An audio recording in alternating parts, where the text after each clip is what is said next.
अज power जिहड़ी ਉਹ ਤੁਸੀਂ ਇਹ देख लो भी मोदी ते अमित शाह ये दो बंदिਆਂ ਕੋਲੇ बाकी सारे मोहरां लाउंदे आ। होर किसी खेतीबाड़ी मिनिस्टर का, किसी IMB मिनिस्टर का, किसी विदेश मिनिस्टर का कोई औकात ही नहीं।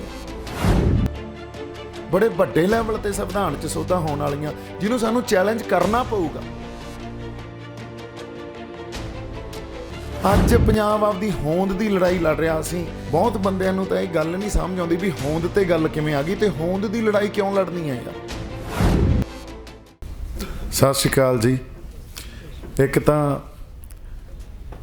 ਜਿਹੜੇ ਸ਼ਖਸੀਅਤਾਂ ਜਿਹੜੀਆਂ ਰੂਹਾਂ ਇੱਥੇ ਪਹੁੰਚੀਆਂ ਉਹਨਾਂ ਨੂੰ ਬਹੁਤ ਸਾਰਾ ਪਿਆਰ ਸਤਿਕਾਰ, ਕਿਉਂਕਿ ਆਪਾਂ ਬਾਹਲਾ ਪ੍ਰਚਾਰ ਨਹੀਂ ਕੀਤਾ ਸੀ ਤੇ ਸੁਨੇਹੇ ਘੱਲ ਬੰਦੇ ਵੀ ਨਹੀਂ ਬੁਲਾਏ ਸੀ ਵੀ ਤੁਸੀਂ ਆਓ ਤੇ ਆਪਾਂ ਗੱਲਬਾਤ ਕਰੀਏ। ਇਹ ਆਪਦੀ ਤੁਸੀਂ ਮੋਢਿਆਂ ਤੇ ਜਿਹੜੀ ਜ਼ਿੰਮੇਵਾਰੀ ਚੱਕ ਕੇ ਇੱਥੇ ਪਹੁੰਚੇ ਹੋ, ਇੱਕ ਗੱਲ ਤਾਂ ਪੱਕੀ ਆ ਵੀ ਹਰ ਬੰਦਾ ਪੰਜਾਬ ਦਾ ਦਰਦ ਆਪਦੇ ਅੰਦਰ ਲਈ ਬੈਠਾ ਵੀ ਇੱਕ ਪੰਜਾਬ ਨੂੰ ਚੰਗਾ ਸਾਰਥਕ ਸਮਾਜ ਦੇਈਏ, ਆਪਾਂ ਸਾਰਥਕ ਸਮਾਜ ਸਿਰਜੀਏ। ਕਿਉਂਕਿ ਹੁਣ ਇਹ ਗੱਲ ਅਸੀਂ ਸਮਝ ਚੁੱਕੇ ਹਾਂ ਵੀ ਹੁਣ ਸਾਡੇ ਤੋਂ ਹੋਰ ਸਿਹਾ ਨਹੀਂ ਜਾਂਦਾ ਜਿੱਧਰ ਨੂੰ ਆਪਾਂ ਤੁਰ ਪਏ ਹਾਂ। ਚਾਹੇ ਸਾਡੇ ਜਦੋਂ ਸਾਰਥਕ ਸਮਾਜ ਦੀ ਗੱਲ ਕਰਦੇ ਹਾਂ ਤਾਂ ਆਪਸ 'ਚ ਇੱਕ ਸਾਂਝੀਵਾਲਤਾ ਹੋਵੇ, ਪਿਆਰ ਸਤਿਕਾਰ ਹੋਵੇ, ਤਹਿਜ਼ੀਬ ਹੋਵੇ ਇੱਕ ਦੂਜੇ ਨਾਲ ਵਿਚਰਨ ਦੀ। ਜਾਂ ਅੱਜ ਕਿਸਾਨੀ ਸੰਕਟ 'ਤੇ ਆਪਾਂ ਆ ਕੇ ਖੜੇ ਹੋਏ ਹਾਂ, ਉਸ 'ਚੋਂ ਇੱਕ ਉਭਾਰ ਪ੍ਰਗਟ ਹੋਇਆ, ਉਭਾਰ ਨਿਕਲਿਆ, ਤਾਂ ਉਹਦੀ ਵੀ ਜੜ ਕਿੱਥੇ ਪਈ ਆ। ਹਾਲਾਂਕਿ ਗੱਲ ਆਪਾਂ ਸ਼ੁਰੂ ਕੀਤੀ ਆ, ਆਪਣਾ ਵਿਸ਼ਾ ਜ਼ਰੂਰ ਪੰਜਾਬ ਕੇਂਦਰਿਤ ਖੇਤੀਬਾੜੀ ਮਾਡਲ ਉਸਾਰਨ ਦਾ, ਪਰ ਮੈਨੂੰ ਲੱਗਦਾ ਔਰ ਅੱਜ ਹੀ ਗੱਲ ਇੱਕ ਇਹ ਲਹਿਰਾਂ 'ਚ ਕਈ ਵਾਰੀ ਵਿਚਰਦੇ ਹੀ ਰਣਨੀਤੀ ਬਣਾਉਣੀ ਪੈਂਦੀ ਹੁੰਦੀ ਆ। ਲਹਿਰਾਂ 'ਚ ਵਿਚਰਦੇ ਹੀ ਕਈ ਗੱਲਾਂ ਸਾਡੇ ਸਾਹਮਣੇ ਆਉਂਦੀਆਂ। ਤੇ ਮੇਰੀ ਸਮਝ ਜਿੰਨੀ ਕੁ ਬਣੀ ਆ ਉਹ ਇਹ ਆ ਵੀ ਸਾਡੇ ਕੋਲੇ ਪਹਿਲਾਂ ਪੋਲੀਟੀਕਲ ਜਿਹੜੀ ਇੱਕ ਅਵੇਅਰਨੈਸ ਆ ਜਾਂ ਪੋਲੀਟੀਕਲ ਕੌਨਸ਼ੀਅਸਨੈਸ ਆ ਉਹ ਬੜੀ ਘਾਟ ਆ। ਉਹ ਘਾਟ ਇੰਨੀ ਕੁ ਘਾਟ ਆ ਸਾਡੇ 'ਚ ਵੀ ਸਾਨੂੰ 5 ਸਾਲਾਂ 'ਚ ਕਿ ਵੋਟ ਪਾਉਣੀ ਆ ਅਸੀਂ ਇੱਥੋਂ ਤੱਕ ਹੀ ਸੀਮਤ ਕਰ ਦਿੱਤਾ ਗਿਆ। ਇਦੋਂ ਜ਼ਿਆਦਾ ਪੋਲੀਟੀਕਲ ਇੱਕ ਕੌਨਸ਼ੀਅਸਨੈਸ ਸਾਡੇ ਕੋਲੇ ਹੁੰਦੀ ਨਹੀਂ। ਸਾਡੀ ਬਸ ਵੋਟ ਪਾਓ, ਇੱਕ ਆਪਦਾ ਨੇਤਾ ਚੁਣੋ, ਉਹ ਕੀ ਕਰਦੇ ਆ ਕੀ ਨਹੀਂ ਕਰਦੇ, ਇੱਕ ਪੂਰਾ ਸਿਸਟਮ, ਇੱਕ ਸਟੇਟ ਕਿਵੇਂ ਉਸਾਰ ਦਿੰਦੇ ਆ, ਉਹਦੇ ਪਿੱਛੇ ਵਿਚਾਰਧਾਰਾ ਕੀ ਚੱਲ ਰਹੀ ਆ, ਮਾਨਸਿਕਤਾ ਕੀ ਚੱਲ ਰਹੀ ਆ, ਉਹਨੂੰ ਆਪਾਂ ਕਦੇ ਸਮਝਦੇ ਹੀ ਨਹੀਂ ਆ, ਉੱਥੋਂ ਤੱਕ ਜਾਂਦੇ ਹੀ ਨਹੀਂ। ਪਿੱਛੇ ਉਹ ਲੱਖਾ ਬਾਈ ਵੀ ਆਇਆ, ਉਹਨਾਂ ਨੂੰ ਪਲੀਜ਼ ਲੈ ਕੇ ਆਓ। ਬਾਈ ਇੱਧਰ ਆ ਜਾਓ ਪਲੀਜ਼, ਇੱਧਰ ਆ ਜਾਓ, ਇੱਧਰ ਆ ਜਾਓ ਪਲੀਜ਼। ਅਤੇ ਹੁਣ ਜਿਹੜੀ ਗੱਲ ਆਪਾਂ ਕਰ ਰਹੇ ਸੀ, ਵੈਸੇ ਗੱਲ ਖੇਤੀਬਾੜੀ ਮਾਡਲ ਉਸਾਰਨ ਦੀ ਆ ਅਤੇ ਉਹਦੇ 'ਤੇ ਉਸ ਤੋਂ ਆਪਾਂ ਜ਼ਿਆਦਾ ਭਟਕਾਂਗੇ ਨਹੀਂ, ਪਰ ਇਸ ਗੱਲ ਨੂੰ ਪੋਲੀਟੀਕਲ ਅਵੇਅਰਨੈਸ ਨੂੰ ਪਹਿਲਾਂ ਆਪਾਂ ਸਮਝਣਾ ਵੀ ਗੱਲ ਕਿੱਥੇ ਆ। ਔਰ ਇਹ ਕਈ ਵਾਰੀ ਇਹਦੇ 'ਚ ਅਸੀਂ ਹੋਰ ਬਹੁਤ ਗੱਲਾਂ ਆ ਊਨਤਾਂ ਆ। ਬਾਈ ਇੱਧਰ ਆ ਜਾਓ, ਇੱਧਰ ਆ ਜਾਓ ਪਲੀਜ਼, ਆ ਜਾਓ ਇੱਧਰ ਆ ਜਾਓ।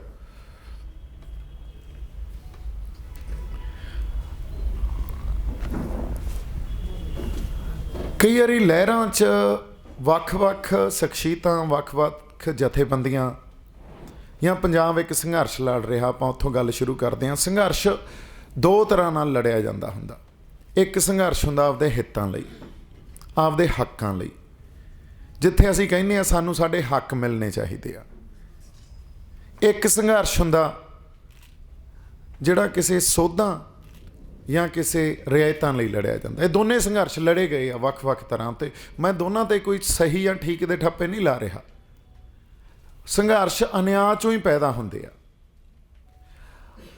ਅਨਿਆਂ ਦੇ ਖਿਲਾਫ ਇੱਕ ਆਵਾਜ਼ ਬੁਲੰਦ ਹੁੰਦੀ ਆ ਅਤੇ ਉੱਥੇ ਆਪਾਂ ਇੱਕ ਸੰਘਰਸ਼ ਲੜਦੇ ਹਾਂ, ਕਹਿੰਦੇ ਹਾਂ ਸਾਨੂੰ ਸਾਡੇ ਹੱਕ ਮਿਲਣੇ ਚਾਹੀਦੇ ਆ ਅਤੇ ਸਾਡੇ ਨਾਲ ਨਿਆਂ ਹੋਣਾ ਚਾਹੀਦਾ। ਇਹ ਹੁੰਦਾ ਹੱਕਾਂ ਦਾ ਸੰਘਰਸ਼। ਜਿਹੜਾ ਸੰਘਰਸ਼ ਸੋਧਾਂ ਜਾਂ ਰਿਆਇਤਾਂ ਲਈ ਲੜਿਆ ਜਾਂਦਾ ਉਹ ਹੱਕਾਂ ਦੇ ਸੰਘਰਸ਼ ਤੋਂ ਥੋੜ੍ਹਾ ਜਿਹਾ ਊਣਾ ਹੁੰਦਾ, ਤਾਂ ਕਿਸੇ ਨਾ ਕਿਸੇ ਤਰ੍ਹਾਂ ਉਹ ਨਿਆਂ ਦਾ ਵੀ ਪੱਖ ਪੂਰ ਰਿਹਾ ਹੁੰਦਾ, ਉਹਨਾਂ ਕੁ ਊਣਾਪਣ। ਸੋ ਇਹ ਗੱਲ ਹਮੇਸ਼ਾ ਹੀ ਸੰਘਰਸ਼ਾਂ 'ਚ ਰਹੂਗੀ।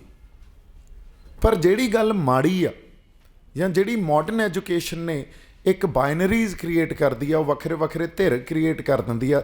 ਜਿਹੜੇ ਬੰਦੇ ਹੱਕਾਂ ਲਈ ਸੰਘਰਸ਼ ਲੜ ਰਹੇ ਆ ਅਤੇ ਜਿਹੜੇ ਸੋਧਾਂ ਲਈ ਜਾਂ ਰਿਆਇਤਾਂ ਲਈ ਲੜ ਰਹੇ ਆ, ਉਹ ਇੱਕ ਦੂਜੇ ਦੇ ਉਲਟ ਹੋ ਜਾਂਦੇ ਆ, ਇੱਕ ਦੂਜੇ ਦੇ ਉਲਟ ਪੋਜੀਸ਼ਨ ਲੈ ਲੈਂਦੇ ਆ ਉਸੇ ਚੱਲਦੇ ਸੰਘਰਸ਼ 'ਚ ਹੀ। ਮਕਸਦ ਚਾਹੇ ਕਿਸੇ ਦਾ ਉਹਨਾਂ ਦੋਨਾਂ ਦਾ ਸੇਮ ਹੋਵੇ, ਇੱਕ ਦਾ ਛੋਟਾ ਤੇ ਇੱਕ ਦਾ ਵੱਡਾ, ਪਰ ਉਹ ਇੱਕ ਦੂਜੇ ਦੇ ਉਲਟ ਪੋਜੀਸ਼ਨ ਲੈ ਲੈਂਦੇ ਆ। ਸੋ ਇਹ ਬਾਈਨਰੀ ਕ੍ਰੀਏਟ ਹੋਣੀ ਆ ਜਿਹੜੀ, ਔਰ ਜਿਹੜੇ ਬੰਦੇ ਐਨਾਲਾਈਜ਼ ਕਰਦੇ ਆ ਸੰਘਰਸ਼ਾਂ ਨੂੰ, ਉਹ ਵੀ ਫਿਰ ਉਹਨਾਂ ਦੇ ਉਲਟ ਲਿਖਣਾ, ਇੱਕ ਦੇ ਹੱਕ 'ਚ ਤੇ ਇੱਕ ਦੇ ਉਲਟ, ਦੂਜਿਆਂ ਨੇ ਉਹਦੇ ਹੱਕ 'ਚ ਲਿਖਣਾ ਤੇ ਉਹਦੇ ਉਲਟ ਲਿਖਣਾ। ਉਹ ਬਾਈਨਰੀ ਐਡੀ ਸਟਰੋਂਗ ਕ੍ਰੀਏਟ ਹੋ ਜਾਂਦੀ ਆ। ਅਤੇ ਸੰਘਰਸ਼ ਨੂੰ ਐਨਾਲਾਈਜ਼ ਕਰਨਾ, ਜਿਹੜੇ ਐਨਾਲਾਈਜ਼ ਕਰਦੇ ਆ, ਉਹਦਾ ਅਧਿਐਨ ਕਰਦੇ ਆ, ਉਹ ਡਰਾਇੰਗ ਰੂਮਸ 'ਚ ਬੈਠ ਕੇ ਆਪਦੇ, ਉਹਨਾਂ ਨੇ ਤਾਂ ਖਬਰਾਂ ਪੜ੍ਹਨੀਆਂ, ਉੱਥੇ ਬੈਠ ਕੇ ਉਹਦਾ ਅਧਿਐਨ ਕਰਨਗੇ ਅਤੇ ਉਹਨੂੰ ਐਨਾਲਾਈਜ਼ ਕਰਕੇ ਸਾਡੇ ਸਾਹਮਣੇ ਪੇਸ਼ ਕਰ ਦਿੰਦੇ ਆ, ਫਿਰ ਅਸੀਂ ਉਹਨਾਂ ਨੂੰ ਪੜ੍ਹਦੇ ਹਾਂ। ਪਰ ਜਦੋਂ ਕਿਸੇ ਸੰਘਰਸ਼ ਜਾਂ ਲਹਿਰ ਨੂੰ ਅਸੀਂ ਅਧਿਐਨ ਕਰਨਾ ਜਾਂ ਉਹਦੇ ਬਾਰੇ ਕੁਛ ਜਾਣਨਾ, ਤਾਂ ਉਹਦੀ ਜਿਹੜੀ ਰਿਐਲਿਟੀ ਆ ਨਾ, ਉਹ ਬਹੁਤ ਪੱਖੀ ਹੁੰਦੀ ਆ, ਮਲਟੀ ਡਾਇਮੈਂਸ਼ਨਲ ਰਿਐਲਿਟੀ ਹੁੰਦੀ ਆ ਉਹਦੀ। ਜਿਹੜਾ ਗਰਾਊਂਡ 'ਤੇ ਕੁਛ ਚੱਲ ਰਿਹਾ ਉਹ ਬੜਾ ਹੀ ਵੱਖਰਾ ਵਰਤਾਰਾ ਹੁੰਦਾ, ਅਤੇ ਜਿਹੜਾ ਕਿਸੇ ਨੇ ਡਰਾਇੰਗ ਰੂਮ 'ਚ ਬੈਠ ਕੇ ਸਮਝ ਕੇ ਲਿਖਣਾ ਉਹ ਬਹੁਤ ਵੱਖਰਾ।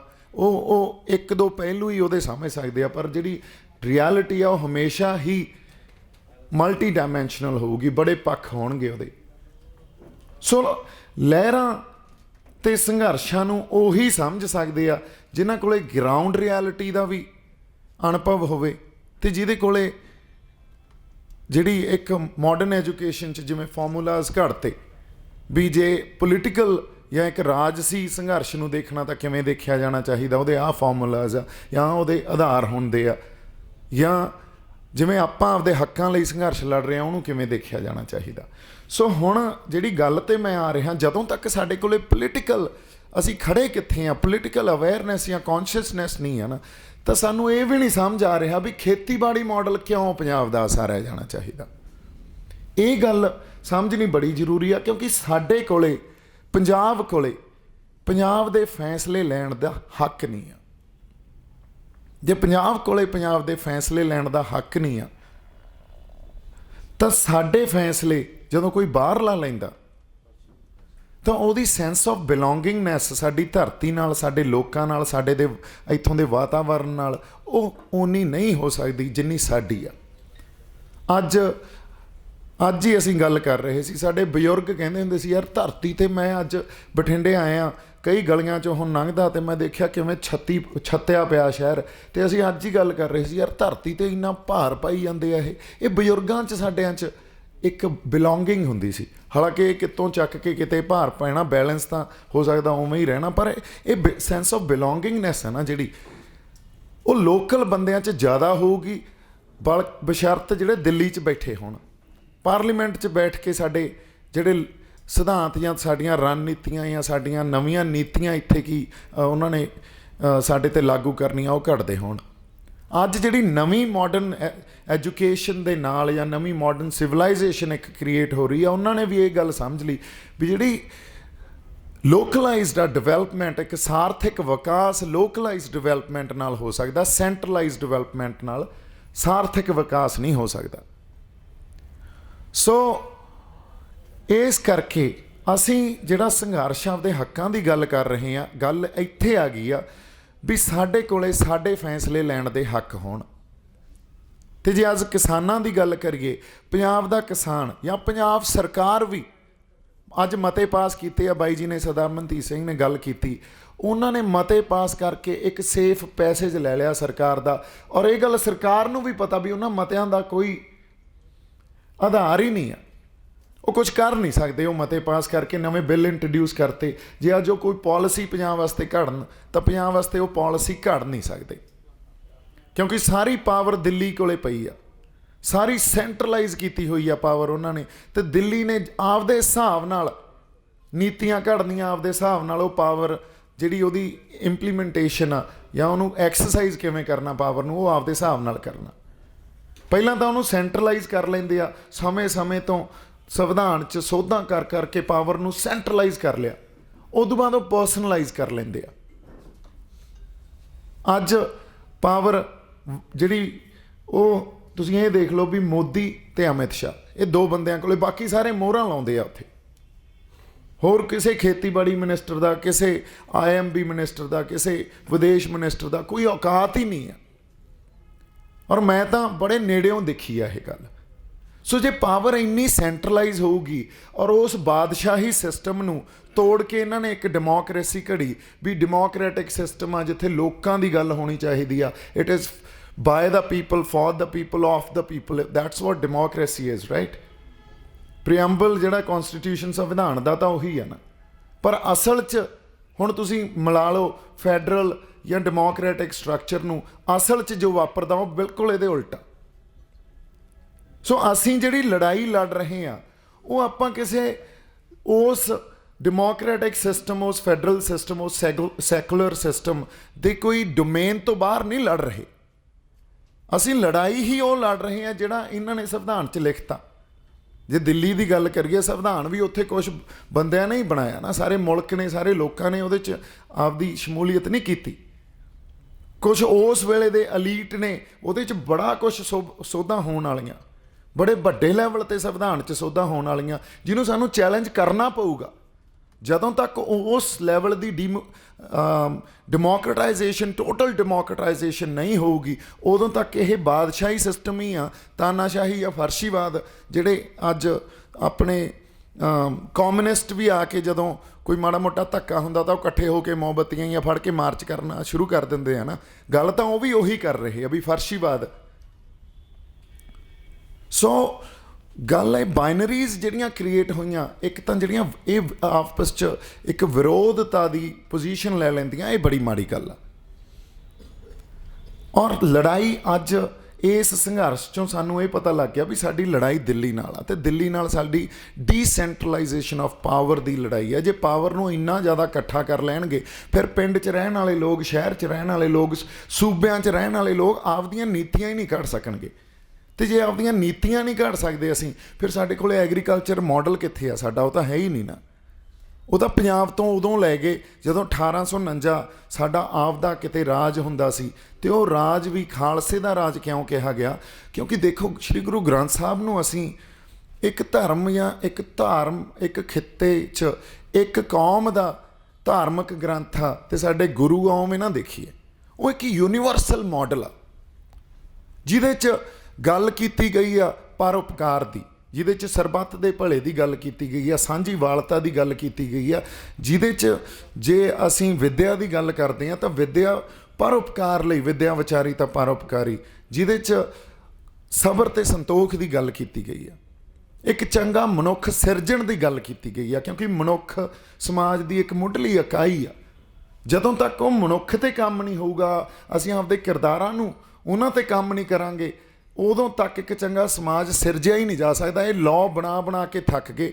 ਵੈਸਟਰਨ ਸਿਵਲਾਈਜੇਸ਼ਨ ਨੇ ਦੇਖੋ ਕਿੰਨੇ ਲਾਅ ਬਣਾ ਕੇ, ਕਿੰਨੇ ਉਹਨਾਂ ਨੂੰ ਕਰੜੇ ਤਰੀਕੇ ਨਾਲ ਲਾਗੂ ਕਰ ਥੱਕ ਗਏ, ਪਰ ਹਜੇ ਤੱਕ ਕਿਤੇ ਵੀ ਸਮਾਜ 'ਚ ਕੋਈ ਚੰਗਾ ਸਾਰਥਿਕ ਸਮਾਜ, ਇੱਕ ਮਾੜਾ ਮੋਟਾ ਪਿੰਡ ਹੀ ਉਸਾਰਤਾ ਹੋਵੇ ਜਿੱਥੇ ਕੋਈ ਕ੍ਰਾਈਮ ਨਾ ਹੋਵੇ ਜਾਂ ਇੱਕ ਦੂਜੇ ਨਾਲ ਧੱਕਾ ਨਾ ਹੋਵੇ, ਲਾਲਚ ਨਾ ਹੋਵੇ, ਹੋਇਆ ਹੀ ਨਹੀਂ। ਇਹ ਉਦੋਂ ਤੱਕ ਨਹੀਂ ਹੋ ਸਕਦਾ ਜਦੋਂ ਤੱਕ ਮਨੁੱਖਾਂ ਦੇ ਮਨ ਨੂੰ ਅਸੀਂ ਸੰਬੋਧਨ ਨਹੀਂ ਕਰਦੇ। ਸੋ ਸਾਨੂੰ ਕਿਰਦਾਰਾਂ 'ਤੇ ਕੰਮ ਕਰਨਾ, ਇਹ ਸ਼੍ਰੀ ਗੁਰੂ ਗ੍ਰੰਥ ਸਾਹਿਬ ਤੋਂ ਸਾਨੂੰ ਸੇਧ ਮਿਲਦੀ ਆ।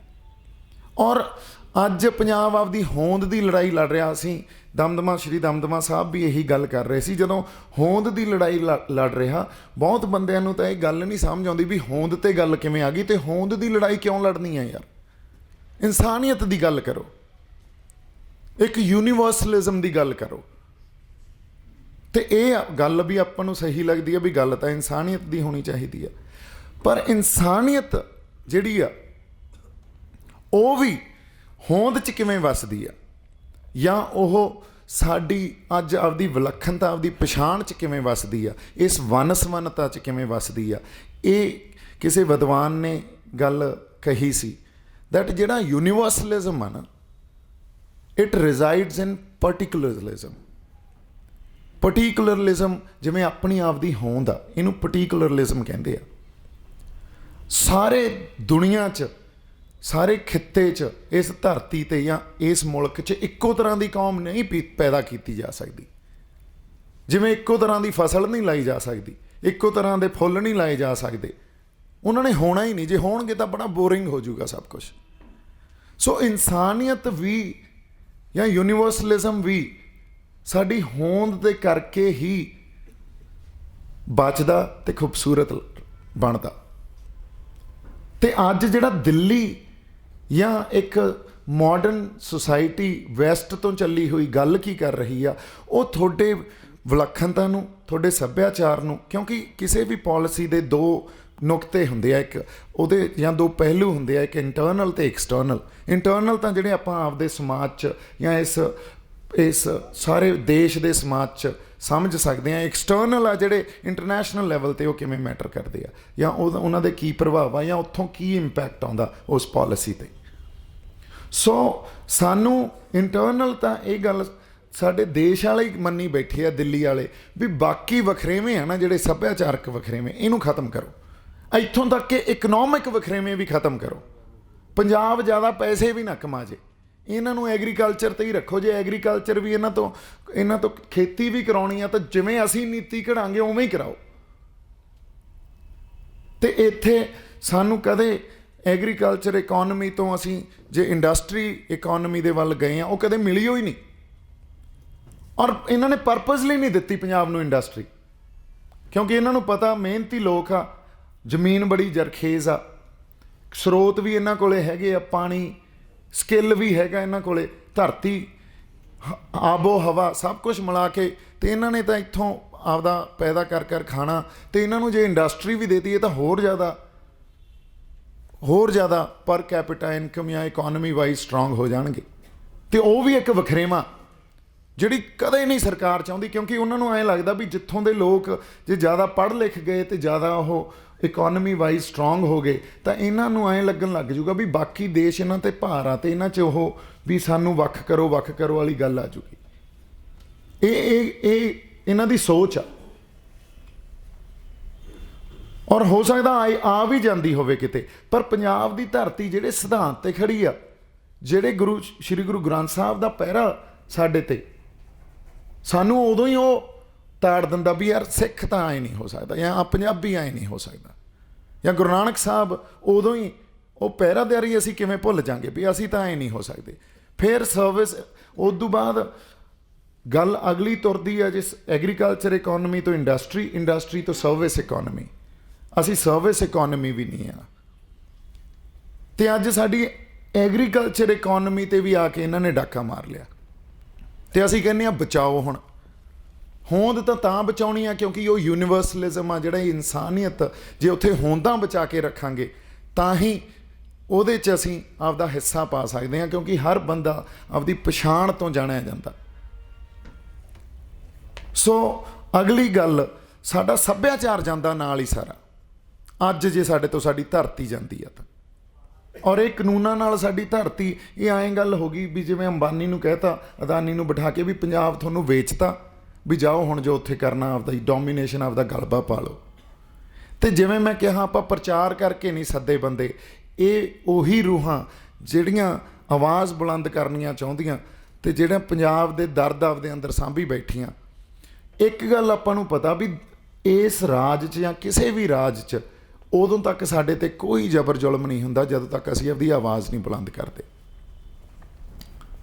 ਉਦੋਂ ਤੱਕ ਜਿਵੇਂ ਰਹੀ ਜਾਂਦੇ ਹੋ ਰਹੀ ਜਾਓ, ਇਹਨਾਂ ਨੂੰ ਕੋਈ ਫਰਕ ਨਹੀਂ ਪੈਂਦਾ, ਇਹਨਾਂ ਦੇ ਹਿਸਾਬ ਨਾਲ ਰਹੀ ਜਾਓ।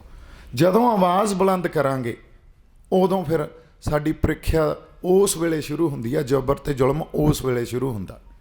ਆਪਦੇ ਹੱਕਾਂ ਲਈ ਕਰੋਗੇ ਤਾਂ ਫਿਰ ਹੋਰ ਜ਼ਿਆਦਾ ਹੋਊਗਾ। ਜੇ ਰਿਆਇਤਾਂ ਲਈ ਕਰਦੇ, ਹੋ ਸਕਦਾ ਉਸ ਲੈਵਲ ਤੱਕ ਗੱਲ ਨਹੀਂ ਬਣਨੀ ਸੀ। ਸੋ ਸਾਡੀ ਲੋੜ ਅੱਜ ਜਿਹੜੀ ਆ ਨਾ, ਉਹ ਖੁਦਮੁਖਤਿਆਰੀ ਦੀ ਆ। ਜੇ ਸਾਡਾ ਖੇਤੀਬਾੜੀ ਦਾ ਢਾਂਚਾ ਹੋਵੇ, ਉਹ ਵੀ ਖੁਦਮੁਖਤਿਆਰ ਢਾਂਚਾ ਹੋਵੇ। ਪੰਜਾਬ ਦੇ ਕਿਸਾਨ, ਪੰਜਾਬ ਦੇ ਲੋਕ ਡਿਸਾਈਡ ਕਰਨ ਸਾਡਾ ਮਾਡਲ ਕੀ ਹੋਣਾ ਚਾਹੀਦਾ। ਅੱਜ ਜੇ ਆਪਾਂ ਇਕੱਠੇ ਹੋਏ ਹਾਂ, ਜਾਂ ਸਾਡੀ ਇੱਕ ਪੋਲੀਟੀਕਲ ਅਵੇਅਰਨੈਸ, ਉਹਦੇ 'ਚ ਵੀ ਖੁਦਮੁਖਤਿਆਰੀ, ਕਿਉਂਕਿ ਜੇ ਤੁਹਾਡੇ ਕੋਲੇ ਤੁਹਾਡੀਆਂ ਨੀਤੀਆਂ ਹੀ ਨਹੀਂ ਘੜ ਸਕਦੇ ਤੁਹਾਡੇ ਲੀਡਰ, ਅਤੇ ਫਿਰ ਉਹਨਾਂ ਤੋਂ ਆਪਾਂ ਆਸ ਵੀ ਕੀ ਰੱਖਾਂਗੇ। ਉਹਨਾਂ ਨੇ ਦਿੱਲੀ ਵਾਲਿਆਂ ਨਾਲ ਸਾਂਝਾਂ ਹੀ ਪਾਉਣੀਆਂ ਨਾ ਜਾ ਕੇ। ਫਿਰ ਤਾਂ ਉਹ ਸਿਸਟਮ ਹੀ ਉਹਨਾਂ ਨੇ ਇਹੋ ਜਿਹਾ ਉਸਾਰਤਾ ਵੀ ਜਿਹੜਾ ਉਹਨਾਂ ਦੇ ਹਿਸਾਬ ਨਾਲ ਚੱਲਦਾ ਅਤੇ ਕਰਪਟ ਆ ਉਹੀ ਚੱਲ ਸਕਦਾ, ਜਿਹੜਾ ਉਹਨਾਂ ਦੇ ਹਿਸਾਬ ਨਾਲ ਨਹੀਂ ਚੱਲਦਾ ਉਹਨੂੰ ਵਿੱਚੋਂ ਐਨ ਸਿਸਟਮ ਐਨ ਜਿਵੇਂ ਪਾਸੇ ਕੱਢ ਕੇ ਰੱਖ ਦਿੰਦਾ।